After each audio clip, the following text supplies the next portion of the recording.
கடந்த மே மாதம் 13ஆம் தேதி வன்புணர்வுக்கு உட்படுத்தப்பட்டு படுகொலை செய்யப்பட்ட வித்யாவுடைய வழக்கின் மரண விசாரணை நீதிமன்றத்தில் எடுத்துக்கொள்ளப்பட்டது.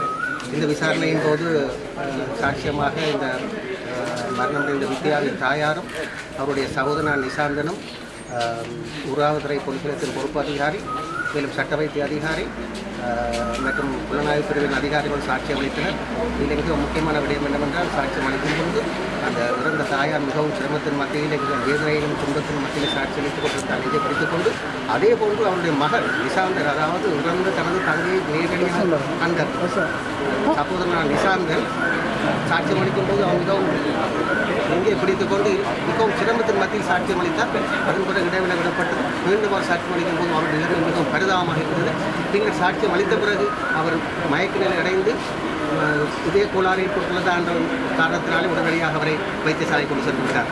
மேலும் இந்த சாட்சியத்தில் நாங்கள் உங்களை மிக முக்கியமான விடயம் என்று நடந்த விடயம் என்னவென்றால், இந்த விசாரணைகள் இந்த விசாரணை செய்து வந்த விசாரணை சாதாரண சட்டத்திற்குள்ளே இந்த விசாரணை நடைபெற்று வந்தது.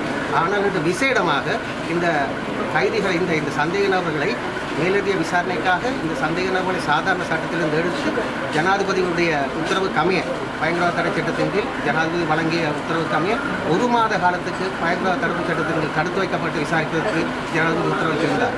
அந்த உத்தரவு கமைய இன்று நீதிமன்றத்திலே அந்த நீதிபதி முன்னிலையே அந்த விண்ணப்பத்தை அரசு சார்பிலே ஆஜராகியதற்கு முன்வைத்த நிலையிலே 1 மாதத்துக்கு இந்த 9 பேரை இந்த சந்தேகம் அனைவரை தடுப்பு கால உத்தரவின் தடுத்து வைத்து விசாரிப்பதற்கு இன்று அனுமதி அளிக்கப்பட்டுள்ளது.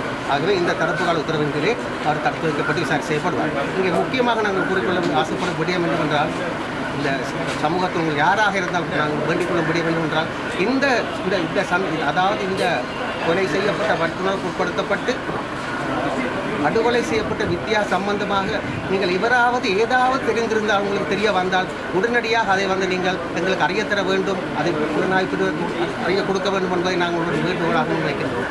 வணக்கம்.